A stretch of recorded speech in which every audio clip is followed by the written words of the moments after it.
Hello नमस्कार दोस्तों, डीलो classes में आपका स्वागत है। और हम बात कर रहे हैं सीआरपीसी के चैप्टर नंबर 26 के। सीआरपीसी नहीं, बीएनएसएस। सीआरपीसी जो अब हो गई है हमारी बीएनएसएस। ठीक है, सीआरपीसी कब की है? 1973 की। और हम बात कर रहे हैं चैप्टर 26 की। चैप्टर 26 किसका कर रहे हैं हम? भारतीय नागरिक सुरक्षा संहिता। उम्मीद करती हूँ आप लोगों की तैयारी अच्छी चल रही होगी और आप लोग भी हमारे साथ साथ कर रहे होंगे बीएनएस और बीएनएसएस। ठीक है, बीएनएसएस की फुल सीरीज हमारी अवेलेबल है यूट्यूब पे, और बीएनएसएस के भी हम लोगों ने चैप्टर 1 से लेके 25 तक कंप्लीट कर लिए हैं। ठीक है, तो जिन लोगों ने सीरीज को देखना शुरू नहीं किया है वो जाके देख सकते हैं। ठीक है, जुडिशरी का एग्जाम, जैसे छत्तीसगढ़ की जुडिशरी आ चुकी है, तो आप अपने छत्तीसगढ़ के फ्रेंड्स के संग इसको शेयर कर सकते हैं कि आपको यूट्यूब पे अच्छा खासा मैटर अवेलेबल मिल रहा है, आपको इसका फायदा उठाना चाहिए। ठीक है, सेक्शन बात करेंगे 337 से 366 तक की बात करता है ये वाला पार्ट। किस बारे में बात कर रहा है? ये जांचों तथा विचारणों के बारे में जो जनरल प्रोविजंस हैं, साधारण उपबंध है, उनकी बात कर रहा है। यानी कि general provisions to inquiries and trials. तो देखिए, सबसे पहले क्या करते हैं हम जब भी हमारा चैप्टर स्टार्ट करते हैं तो हम उसके क्या करते हैं? इंडेक्स मेंटेन करते हैं, जिससे कि हमको ये पता चलता है कि आखिर हमको इसमें पढ़ना क्या क्या है, मतलब इस चैप्टर में हमको क्या क्या चीजें बता रखी है। तो सेक्शन 337 बोल रहा है, एक बार दोष सिद्ध या दोषमुक्त किए गए व्यक्ति का उसी अपराध के लिए विचारण न किया जाना। तो ये वही सेक्शन है जो हमारे सीआरपीसी का होता था 300। जी हाँ, 300 वाला जो हम सेक्शन पढ़ते थे ना, वो इसी के संबंध में पढ़ते थे। उसमें हमको डायरेक्टली बता रखा था कि एक बार दोषित व्यक्ति जो होगा या दोषमुक्त होगा, उसे उसी अपराध के लिए दोबारा विचारण नहीं किया जाएगा। तो इसको आपको किससे कनेक्ट करना पड़ सकता है? Section 300 of CrPC. Person once convicted और acquitted not to be tried for same offence. फिर सेक्शन 338 आता है, लोक अभियोजकों के द्वारा हाजिरी, यानी कि अपीयरेंस बाय पब्लिक प्रोसिक्यूटर। तो ये सेक्शन हो जाएगा हमारा 301।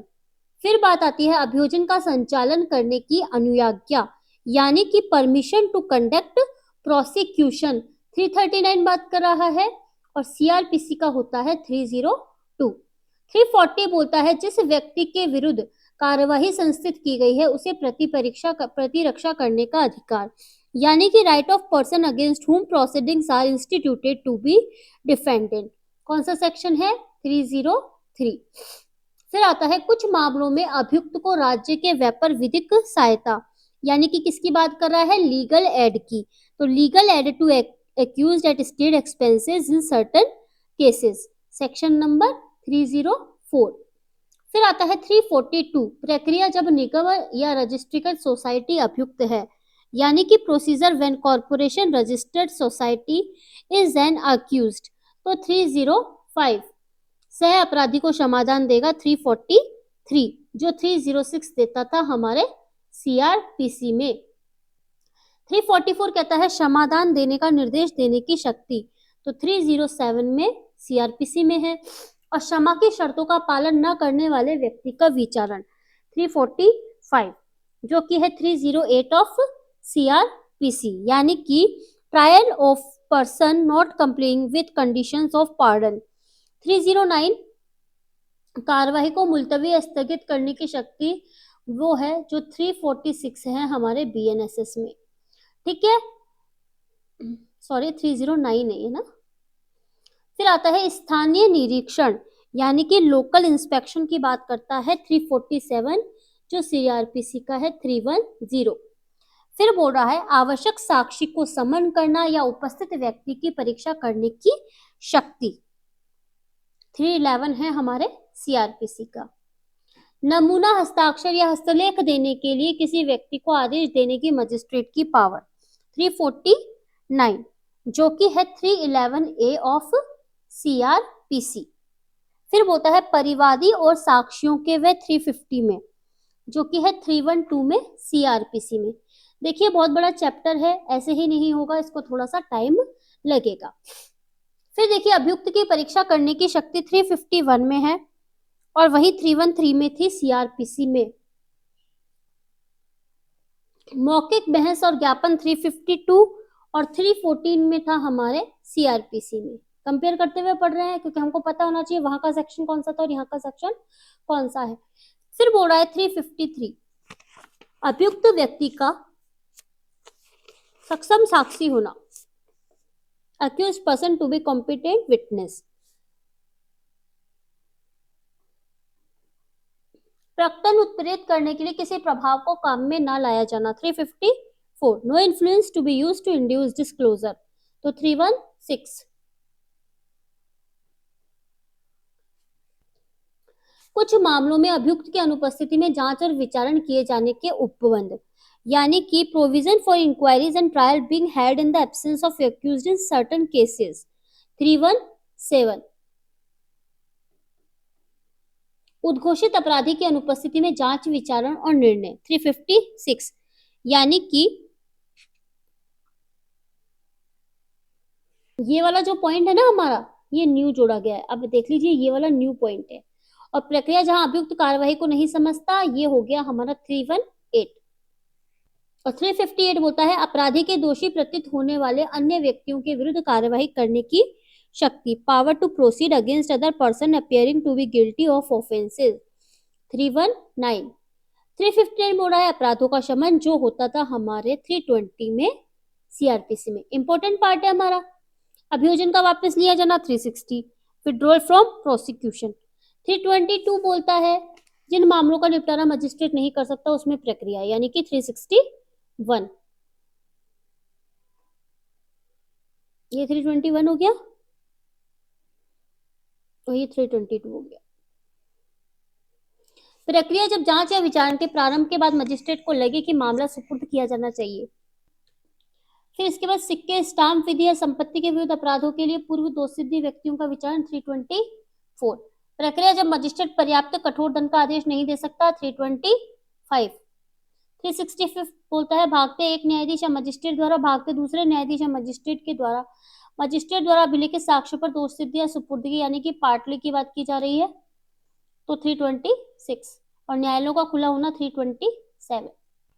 इस तरीके से ये हमारी पूरी इंडेक्स हमने एक बार ओवरव्यू ले लिया कि भाई इसमें हमको ये सेक्शन पढ़ने पड़ेंगे। ठीक है, अब देखिए सबसे पहला वाला जो सेक्शन आता है ना 300, जो सीआरपीसी का 300 है, वो हमारे बीएनएसएस का है 337। ये किस बारे में बात करता है कि एक बार दोषसिद्ध या दोषमुक्त किए गए व्यक्ति को उसी अपराध के लिए दोबारा क्या नहीं किया जाएगा, विचारण नहीं किया जाएगा, यानी कि उसकी ट्रायल वगैरह जो होगी वो नहीं की जाएगी। ठीक है, तो यहाँ पे हमको कौन सा सिद्धांत मिलता है, दोष मुक्ति और दोष सिद्धि का सिद्धांत दिया जाता है। ठीक है, यानी कि जो हमारा 337 होगा इसको हम दोष मुक्ति और दोष सिद्धि के नाम से जानेंगे, यानी कि कन्विक्टेड और एक्विटेड के जो सिद्धांत वगैरह होते हैं, प्रिंसिपल वगैरह होते हैं, उनके नाम से इसको जाना जाएगा। ठीक है, अब इसको कनेक्ट किससे करना है हमको, इसको हमको कनेक्ट करना है आर्टिकल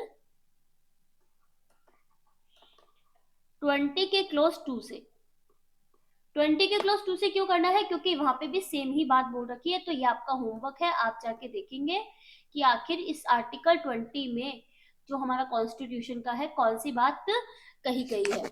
ठीक है, और इसको जाना जाता है नैमो डेप्ट विस वेक्सेरी। ये इसमें एक मैगजीन चलती है, नैमो डेप्ट विस वेक्सेरी, नैमो डेप्ट विस वेक्सेरी।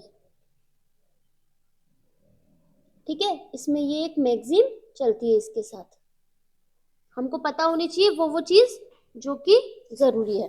तो सबसे पहले देखिए कि जो हमारा 300 ऑफ सीआरपीसी है वही है हमारा 337 ऑफ बीएनएसएस। तो इसमें टोटल मिला के है 6 पॉइंट इसके अंतर्गत हमको दे रखे हैं। देखते हैं क्या बात कर रहा है कि सबसे पहले बता रहा है कि इसमें दोष मुक्ति और दोष सिद्धि का सिद्धांत दिया जाता है, यानी कि एक्विटल और कन्विक्टेड का प्रिंसिपल दिए जाते हैं, सिद्धांत दिए जाते हैं। तो क्या होता है कि किसी व्यक्ति का किसी अपराध के लिए, यानी कोई पर्सन है उसका किसी ऑफेंस के लिए सक्षम अधिकारिता वाला जो कोर्ट होता है उसने अगर उसको दोष मुक्त कर दिया या दोषित कर दिया या तो कन्विक्ट कर दिया या एक्विटेड कर दिया, तो जब तक ऐसी दोष मुक्ति रहे, यानी कि वो दोष मुक्त रहे या दोषित रहे, तब तक ना तो उस अपराध के लिए विचारण का भागी होगा और ना ही उन तथ्यों के आधार पर किसी अन्य अपराध का दायी होगा। ठीक है, ये वाली एक इसमें जनरल बात बोल रखी है सबसे पहले 1 नंबर के पॉइंट में। जब हम इसके अपवाद देखते हैं, किसके अपवाद, ये जो हमारा पॉइंट नंबर 1 है इसके कुछ अपवाद है। तो ये बोल रहा है कि इन आधारों के अलावा किन आधारों पर इसमें वाद दायर किया जा सकता है, तो राज्य की सहमति से किसी भिन्न पृथक अपराध के लिए ऐसा किया जा सकता है कि अगर कोई व्यक्ति दोषमुक्त या दोषित हो चुका है तो राज्य की सहमति से किसी भिन्न पृथक अपराध के लिए वाद दायर वगैरह किया जा सकता है, मतलब कार्यवाही की जा सकती है। परिणाम न्यायालय को ज्ञात नहीं थे। ठीक है, देखिए बहुत सारे पॉइंट है लेकिन हम इसके कंक्लूजन निकाल के आपके सामने लेके आए। तो 3rd नंबर का पॉइंट बोल रहा है कि जो व्यक्ति किसी ऐसे कार्य से बनने वाले किसी अपराध के लिए दोषित किया गया है जो ऐसे परिणाम पैदा करता जो उस कार्य से मिलकर बने हैं और वह विशुद्ध दोष हुआ है, भिन्न कोई अगर अपराध बनाता है और न्यायालय को उसका परिणाम पता नहीं था, तो फिर क्या हो सकता है, ऐसी कार्यवाही आगे की जा सकती है। और न्यायालय अगर विचारण के लिए सक्षम नहीं था तो भी ऐसा किया जा सकता है। साथ ही सेक्शन 281 के अधीन अगर कोई व्यक्ति उन्मोचित हो चुका है, डिस्चार्ज हो गया है, उस व्यक्ति का उसी अपराध के लिए पुनः विचारण उस न्यायालय की जिसके द्वारा वह उन्मोचित किया गया था किया जा सकता है, अन्य किसी ऐसे न्यायालय की जो पहले वर्णित न्यायालय की सम्मति के बिना नहीं किया जाएगा। यानी कि जो व्यक्ति 281 में उन्मोचित हो गया, डिस्चार्ज हो गया, उस व्यक्ति का उस अपराध के लिए दोबारा विचारण जो पहले जो न्यायालय था उसकी कंसेंट के बिना नहीं किया जाएगा। अब ये बोल रहा है कि ये जो सेक्शन है, कौन सा सेक्शन, 337 की कोई भी बात जो जनरल क्लोजेज एक्ट 1897 है उसके सेक्शन 26 और 208 BNSS पर कोई भी प्रभाव नहीं डालेगी। ये टोटल 6 पॉइंट थे जिसका कि हमने एक ओवरव्यू ले लिया है कि भाई इसमें क्या क्या बातें दे रखी है। अब इसके अंदर इलस्ट्रेशन दे रखे हैं जो कि आप लोगों को पढ़ के रखने हैं। आप इलस्ट्रेशंस को पढ़ने की आदत डालिए, क्योंकि क्या होता है एग्जाम्स में आजकल डायरेक्ट इलस्ट्रेशन बेस्ड क्वेश्चन पूछे जाने लगे हैं। तो आपको पता होना चाहिए कि भाई कौन सा इलस्ट्रेशन है वो कौन से सेक्शन से संबंधित है, किस टॉपिक से संबंधित है। ठीक है, अब 338 को देखिए, वही सेक्शन है जो 301 है CRPC का। 338 बोलता है हमें लोक अभियोजक के द्वारा हाजिरी। लोक अभियोजक के द्वारा हाजिरी तो क्या होता है, अपीयरेंस बाय पब्लिक प्रोसिक्यूटर। तो PPAPP न्यायालय में बिना लिखित प्राधिकार के हाजिर हो चुकेगा, ये उसका राइट है, और अभिवचन कर सकेगा, मतलब आगे की जो प्रोसीडिंग वगैरह होती है वो सब चीजें कर सकेगा। और जांच या विचारण अपील में कहां पे कर सकेगा, किसी जांच में, विचारण में या अपील में ऐसा कर सकेगा।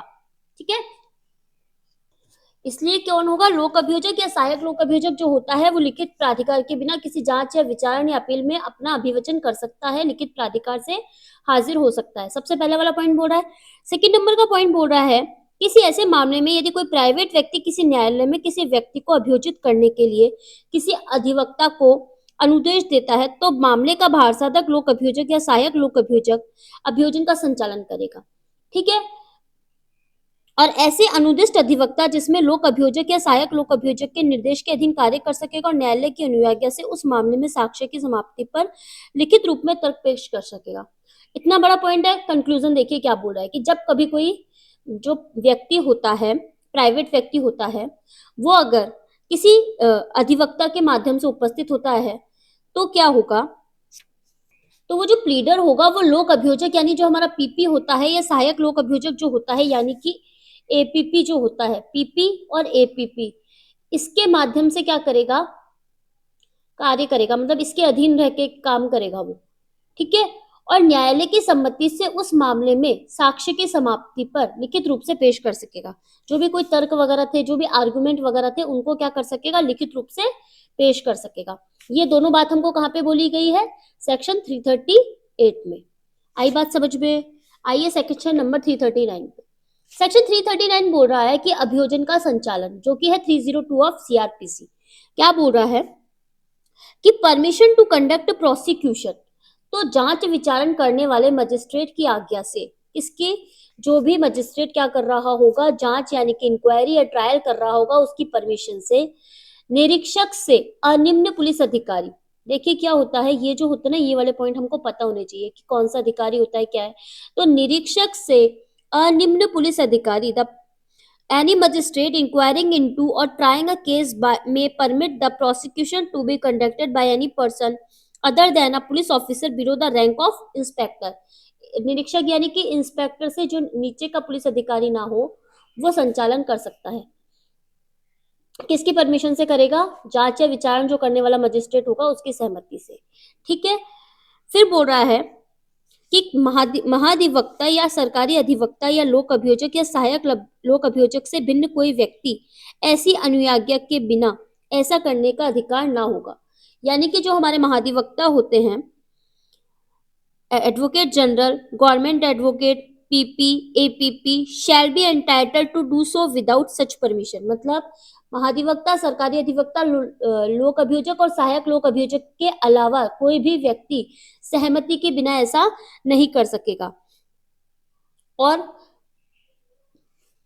पुलिस का जो अधिकारी जिसने अन्वेषण में भाग लिया है, जिसने इन्वेस्टिगेशन की है, और वो इन्वेस्टिगेशन जो जिसके लिए अक्यूज जो होता है, अभियुक्त जो होता है, उसका इन्वेस्टिगेशन किया जा रहा है, अगर उसमें उसने पार्ट लिया है, भाग लिया है, तो उसे अभियोजन का संचालन करने की उसे अनुज्ञा यानी कि परमिशन नहीं दी जा सकेगी। ठीक है, ये इसके दोनों परंतुक हो गए। और फिर बोल रहा है कि अभियोजन का संचालन व्यक्ति स्वयं कर सकता है और किसी अधिवक्ता यानी कि एडवोकेट या प्लीडर के माध्यम से भी कर सकता है। हमको पता चल गया कि अभियोजन का संचालन कैसे कैसे किया जाएगा। मजिस्ट्रेट की आज्ञा से। मजिस्ट्रेट कौन सा होगा? जिसकी इंक्वायरी ट्रायल की जाएगी। इंस्पेक्टर से नीचे का अधिकारी नहीं होना चाहिए। और महाधिवक्ता, सरकारी अधिवक्ता, लोक अभियोजक, सहायक लोक अभियोजक वगैरह जो होते हैं, इनको किसी परमिशन की जरूरत नहीं होती। और जो पुलिस अधिकारी अगर पार्ट लेगा किसी इन्वेस्टिगेशन में, तो वो क्या करेगा? अभियोजन का संचालन नहीं कर सकता है। बेसिकली 339 में हमको ये वाली बात बोली गई है। फिर देखिए 340 क्या बोल रहा है कि जिस व्यक्ति के विरुद्ध कार्यवाही संस्थित की गई है उसका प्रतिरक्षा करने का अधिकार। ठीक है, यानी कि right of person against whom proceedings are instituted to be defended. जो व्यक्ति दंड न्यायालय के समक्ष अपराध के लिए अभियुक्त है, क्रिमिनल कोर्ट में आया अभियुक्त बनके, जिसके विरुद्ध प्रोसीडिंग वगैरह हुई है, उसका अधिकार होगा कि उसकी पसंद के अधिवक्ता के द्वारा उसकी प्रतिरक्षा कराई जाए। वहां पे बताया गया हमको, ये बताया गया हमको 340 के अंतर्गत। अब हम इसको किससे कनेक्ट कर सकते हैं? इसको हम कनेक्ट कर सकते हैं आर्टिकल नंबर 22 के क्लॉज 1 से, क्योंकि वहां पे भी हमको सेम बात बताई गई है। आर्टिकल कौन सा? कॉन्स्टिट्यूशन जो हमारा भारत का संविधान है, उसके आर्टिकल नंबर 22 के क्लॉज 1 के अंतर्गत भी ये बताई गई है कि पसंद के अधिवक्ता, ये वाला जो आपको सेम वर्ड है वो वहां पे आपको मिल जाएगा। तो आप क्या करेंगे? कनेक्ट करके कॉन्स्टिट्यूशन से कनेक्ट करेंगे और वहां पे भी जाके आप लिख सकते हैं कि इसका संबंध किससे है? बीएनएसएस के सेक्शन 340 से है। अब 341 बोलता है कि वही सेक्शन है जो 304 है। किसका? ये सेक्शन है हमारा सीआरपीसी का, 304 ऑफ सीआरपीसी। बीएनएसएस है 341। कुछ मामलों में अभियुक्त को राज्य के व्यापार विधिक सहायता, किसकी बात की जा रही है? लीगल एड की बात की जा रही है। तो देखिए क्या बोल रहा है कि legal aid to accused at state expenses in certain cases. तो जहां सेशन न्यायालय को लगे, सेशन कोर्ट को लगे कि अभियुक्त के पास अक्यूज्ड को प्लीडर नियुक्त करने के लिए उसके पास साधन नहीं है, धन वगैरह नहीं है, तो वो न्यायालय उसकी प्रतिरक्षा के लिए राज्य के व्यापार, यानी उसका खर्चा कौन व्यय करेगा? राज्य वहन करेगा। उसके लिए अधिवक्ता, प्लीडर, एडवोकेट की व्यवस्था करेगा। राज्य सरकार के पूर्व अनुमोदन से उच्च न्यायालय प्लीडरों का जो चयन होगा उसका प्रोसेस बताएगा। उनके द्वारा जो कोर्ट में सुविधाएं वगैरह प्रदान की जाएगी वो बताएगा। सरकार द्वारा प्लीडर को जो देय शुल्क होगा वो बताया जाएगा। राज्य सरकार किसका अनुमोदन लेगा? हाई कोर्ट का अनुमोदन लेगा। आई बात समझ में? तो ये हमने एक तरीके से 341 तक देखा कि कुछ मामलों में अभियुक्त को क्या की जा रही है? राज्य के व्यय पर जो लीगल एड वगैरह होती है ना, वो प्रदान की जा रही है। ठीक है, किसके अनुमोदन से? राज्य सरकार के द्वारा उच्च न्यायालय के पूर्व अनुमोदन से, हाई कोर्ट का जो पूर्व अनुमोदन होगा ना, उससे। अब देखिए आगे 305 क्या बात कर रहा है सीआरपीसी का, ये वो बोल रहा है, लेकिन इससे पहले एक जस्ट पॉइंट रह गया कि राज्य सरकार अधिसूचना द्वारा आदेश दे सकती है कि उपधारा 1 और 2 के उपबंध राज्य के अन्य न्यायालयों के समक्ष किसी वर्ग के विचारणों के संबंध में और सेशन न्यायालयों के समक्ष विचारणों की तरह ही लागू होंगे। 3rd नंबर का इसका पॉइंट दे रखा है कि ये जो हमने 1 और नंबर 2 पॉइंट पढ़ा था ना अभी, कि भाई कौन कौन दे सकेगा, भाई किसी के पास साधन नहीं है और राज्य के अनुमोदन से, ये जो पॉइंट है ये दोनों किसी अन्य न्यायालय के संबंध में और सेशन न्यायालय के संबंध में भी लागू हो जाएंगे। अब आ जाइए सेक्शन 342 ऑफ बीएनएसएस, वही सेक्शन है जो है 305 ऑफ सीआरपीसी। क्या बोल रहा है कि प्रक्रिया जब निगम या रजिस्ट्रीकृत सोसाइटी अभियुक्त है, कौन है अक्यूज्ड? अक्यूज्ड है हमारा कोई भी निगम या फिर रजिस्ट्रीकृत सोसाइटी। कॉर्पोरेशन है procedure where when corporation registered society is an accused. तो इसके अंतर्गत भी हमको टोटल कितने पॉइंट दे रखे हैं? 6 पॉइंट दे रखे हैं। ठीक है, बड़ा चैप्टर है, हम ध्यान से पढ़ते हुए चलेंगे और इसके लिए हम लेके आएंगे पार्ट 2, लेकिन जहां तक हम कवर कर सकते हैं वहां तक पहले कवर करने की कोशिश करते हैं। तो प्रक्रिया क्या होती है? तो सबसे पहले देखिए कि निगम का क्या अर्थ बताया गया है।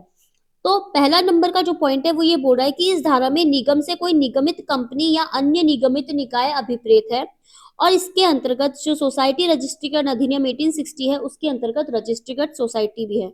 तो निगम में क्या क्या चीजें आ गई? निगमित कंपनी, निकाय और रजिस्ट्रीकृत सोसाइटी। कहाँ पे रजिस्टर्ड है? 1860 का जो रजिस्ट्रीकरण अधिनियम है उसमें रजिस्ट्रीकृत सोसाइटी आ गई।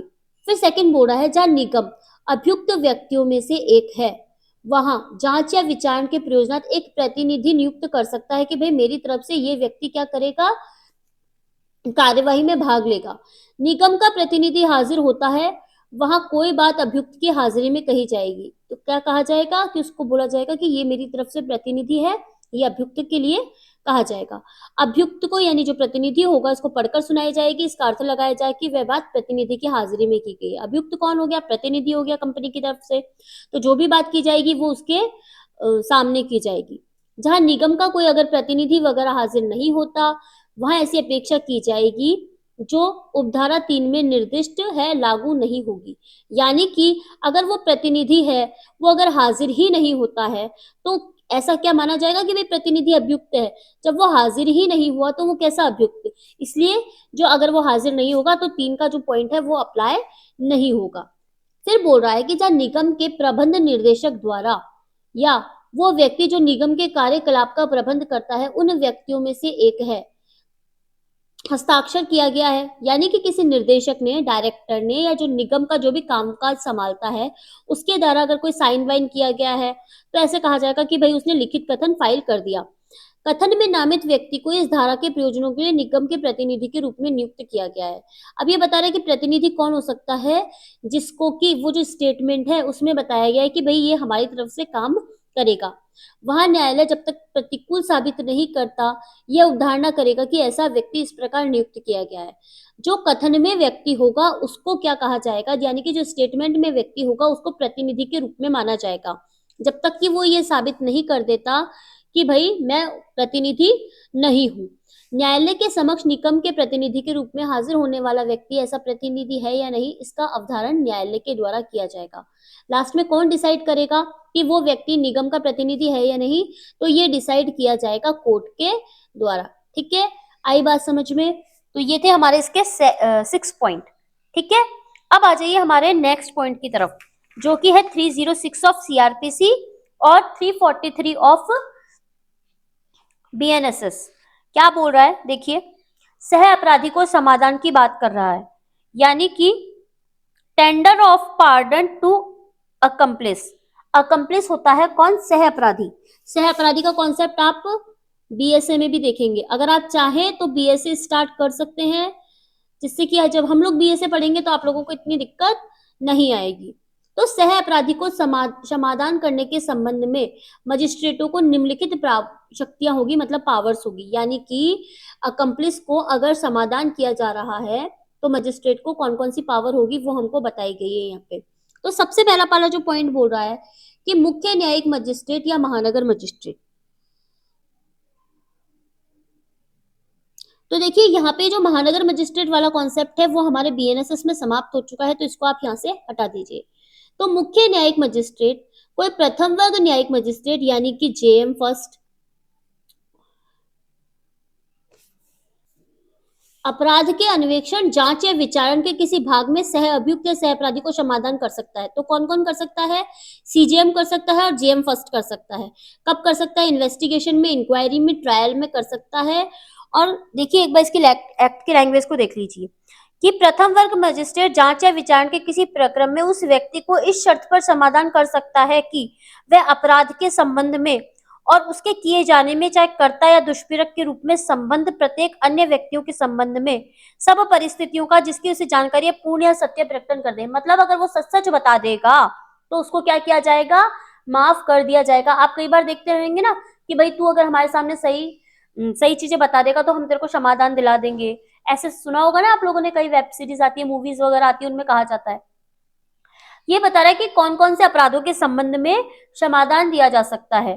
ठीक है, तो अन्यथा सेशन न्यायालय द्वारा या दंड विधि संशोधन अधिनियम 1952 के अधीन नियुक्त विशेष न्यायाधीश के न्यायालय द्वारा अगर कोई विचारणीय अपराध है तो सेशन न्यायालय के द्वारा या किसी अन्य विधि के अधीन नियुक्त विशेष न्यायाधीश के न्यायालय द्वारा अगर विचारणीय कोई अपराध है, ऐसा कारावास जिसकी अवधि 7 वर्ष तक की हो, कठोर दंड से अगर दंडनीय कोई अपराध हो, यानी कि जो अपराध होगा वो सेशन न्यायालय के द्वारा या किसी विशेष न्यायाधीश के द्वारा विचारणीय होगा, है ना। और साथ ही क्या होगा? 7 वर्ष तक का या फिर उससे अधिक अवधि के कठोर दंड से दंडनीय होगा। तो बता रहा है तब सह अपराधी को समाधान किया जा सकता है। और जब ऐसा समाधान दिया जाएगा तो मजिस्ट्रेट क्या करेगा? अपने कारणों को अभिलिखित करेगा और ये भी लिखेगा कि भाई उसने वो समाधान वगैरह एक्सेप्ट किया था या नहीं किया था। इसके बाद बोल रहा है कि समाधान जो स्वीकार करने वाले ऐसे प्रत्येक व्यक्ति के अपराध का संज्ञान करने वाले मजिस्ट्रेट के न्यायालय में पश्चातवर्ती विचारण में उसको साक्षी के रूप में यानी कि विटनेस के रूप में एक्सेप्ट किया जा सकेगा, यानी जो बाद में कार्रवाई होगी उसमें वो विटनेस के रूप में आ सकेगा। फिर बोल रहा है कि प्रत्येक व्यक्ति को जब तक जमानत पर ना हो विचारण यानी कि ट्रायल खत्म होने तक उसको कहां पे रखा जाएगा? अभिरक्षा में रखा जाएगा।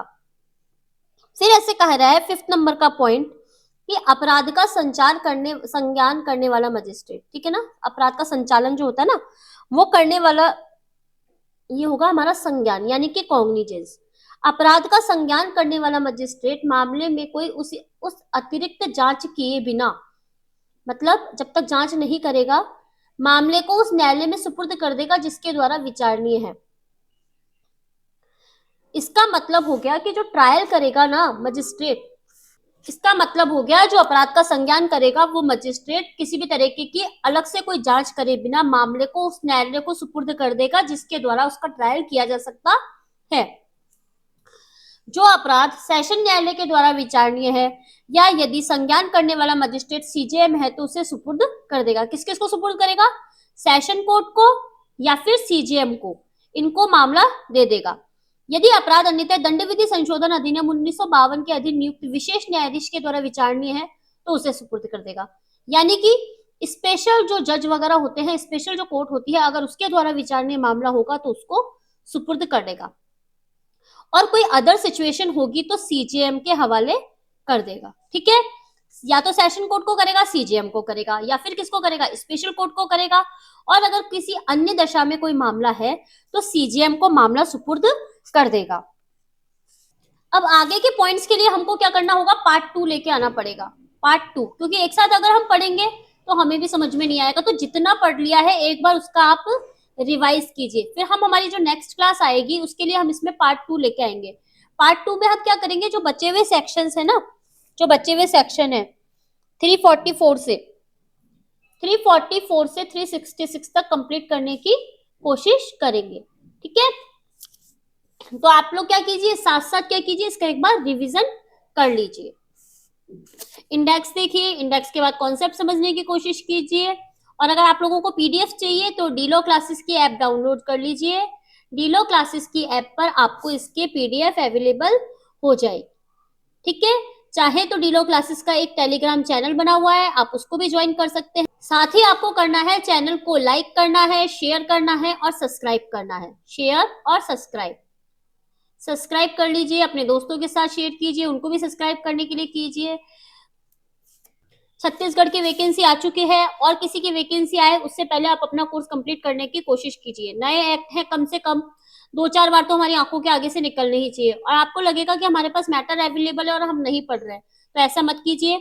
आराम से बीएनएस अवेलेबल है पूरी यूट्यूब पे, वो देखिए, जाके बीएनएसएस को देखिए, कंप्लीट वीडियो देखने की कोशिश कीजिए। अभी हमारे पास बहुत समय है क्योंकि जुडिशरी की वैकेंसी नहीं आई है। ठीक है, तो आप समय पे अपना कोर्स कंप्लीट कर लीजिए। मिलते हैं नए लेक्चर के साथ। Thank you so much.